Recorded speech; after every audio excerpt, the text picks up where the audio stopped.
은혜로우신 하나님, 내가 기쁜 게 또 혹은 하나님의 불편하심이 되는 것은 아닌지 또 잘 이렇게 돌아볼 수 있기를 원합니다. 또 내가 불편한 것이 오히려 또 하나님의 기쁨이 되어지는 것일 수도 있으니까 그런 것도 잘 분별할 수 있게 하시고, 항상 내가 중심이 아니라 우리 하나님이 중심이 되는, 하나님이 절대적인 위치에 계시는 그런 모습이 될 수 있게 하시고, 하나님에 대해서 어떤 선별적인 순종이 아니라 절대적인 순종이 있는 또 하나님과의 관계가 되게 하여 주시옵소서.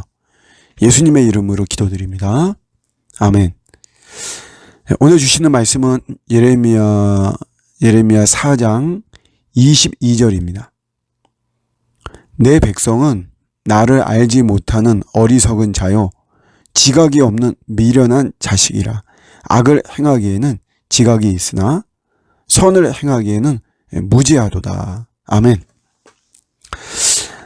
예레미야가 하나님의 경고를 들었죠. 우리 남유다의 멸망이라고 하는 하나님의 경고를 들었어요. 그러니까 성경에서 우리가 이사야, 예레미야, 에스겔 이렇게 이제 대선지서, 분량이 많거든요. 대선지서로 구분되는데, 이사야는 너네 이렇게 하다가 우리 이스라엘은 망한다 이런 거고, 예레미야는 이제 망하는 시점이에요. 타이밍이. 봐라, 이사야가 이렇게 예언했던 대로 우리가 그렇게 계속해서 순종하지 않으니까 우리가 이렇게 망하지 않았냐 이거고, 에스겔에서는 이제 회복되는 거에 대한, 망했지만 하나님 우리를 회복시키실 것이다, 그렇게 분류가 되거든요. 그러니까 예레미야는 하나님의 경고를 들었단 말이에요. 전쟁을 통해서 하나님의 진노가 임할 것이다. 그래서 예레미야가 이제 선포하고 예언을 했죠. 그러니까 돌아오라, 이거 돌아와라. 하나님께로 우리가 돌아가자. 슈브, 우리의 잘못을 회개하고 돌아가자. 그런데 남유다가 말을 듣지 않는 거죠. 근데 그런 안타까움이 있잖아요. 선지자가. 이 선지자들은 그들의 소명도 그렇고 또 그들의 목표, 그들의 꿈은 뭡니까? 자기가 잘 되는 것이 아니고 자기를 통해서 예언한 그런 내용을 받아들이고 그들이 하나님께 돌아오는 거, 그게 선지자들의 꿈이거든요. 그런 면으로 볼 때 사실 요나 선지자 같은 경우에는 굉장히 축복이에요. 축복. 그 니느웨, 그 큰 성이 왕으로부터 해서 모두가 다 민족적인, 종족적인 돌아섬이 있었잖아요. 회개가 있었고 열매가 있었고, 그런 거 볼 때 요나는 굉장한 축복의 선지자라고 또 볼 수 있는데, 어쨌든 예레미야는 이제 그런 게 아니에요. 백성들이 예레미야의 말을 무시했죠. 그래서 우리가 선지자들 별명을 붙일 때 예레미야를 눈물의 선지자 이렇게 붙인 거죠. 실제적으로 나라가 망하기도 했고, 백성들이 자신을 통해서 주신 하나님의 경고의 말씀을 듣지 않았죠. 무시하고. 이러면서 이제 예레미야가 막 너무 안타까운 거지. 야, 내 말을 좀 들어주면 좋은데, 나를 알아줘야 되는데, 그래서 내 백성은 나를 알지 못한다 이거예요.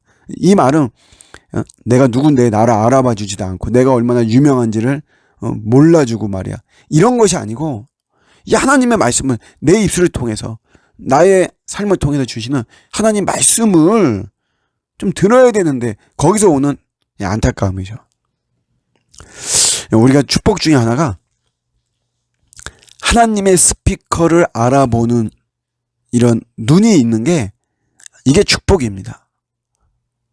하나님의 스피커, 우리가 이제 저는 목사니까 이제 우리 공동체는 저를 통해서 하나님의 공식적인 스피커잖아요. 근데 저뿐만이 아니고 삶을 살다 보면 다양한 계층과 기회와 사건을 통해서 하나님 말씀하시거든요. 그걸 알아들으면 굉장히 축복입니다. 사실 저도 오늘 말씀 이거 묵상하면서 참 예레미야의 마음 굉장히 많이 동질감이 갔어요. 저도 이제 그런 마음이 있잖아요. 어쨌든 저는 우리 성도들이 예수 그리스도 안에서 참 복음의 이런 풍요로움을 느끼고, 이런 거짓된 세상 속에서 구별된 모습으로 하나님의 백성으로 성별되어지고, 그래서 사명이 다 있으니까 또 그런 사명대로 살고 이런 거를 막 원하죠. 그런 거 원하지 뭐 제가 뭘 원하겠어요. 나를 통해서 주시는 이 하나님의 말씀을 좀 잘 경청하고 이렇게 좀 따라오고 하면 좋은데 이런 마음이 있죠. 이런 안타까움이. 예레미야도 이제 뭐 그런 거잖아요. 근데 우리가 이런 하나님의 스피커를 알아보는 그런 눈, 그게 있다면 여러분 그게 정말 은혜고 그게 축복인 줄로 믿습니다. 저도 이제 사람들을 만나게 되잖아요. 뭐 다양한 부류의 사람들을 만나고 막 이럴 때 항상 귀를 기울이려고 애를 씁니다. 왜냐하면 그런 분들의 한마디 한마디를 통해서 하나님이 결국 저한테 말씀해 주시는 거거든요. 하나님 저한테 말씀해 주셔요. 그게. 그래서 그런 거를 우리가 분별할 수 있는 게, 내가 들을 수 있는 게 엄청난 축복이다라고 하는 것입니다. 예레미야의 안타까움을 우리가 좀 더 발견하고 더 이렇게 귀하게 들으면서 주님이 주시는 이런 말씀들 잘 듣고 우리 삶이 계속해서 하나님과 온전하게 조율되어지고 주님과 동행하는 복된 오늘 하루 또 인생이 되시기를 주님의 이름으로 축복합니다. 아멘.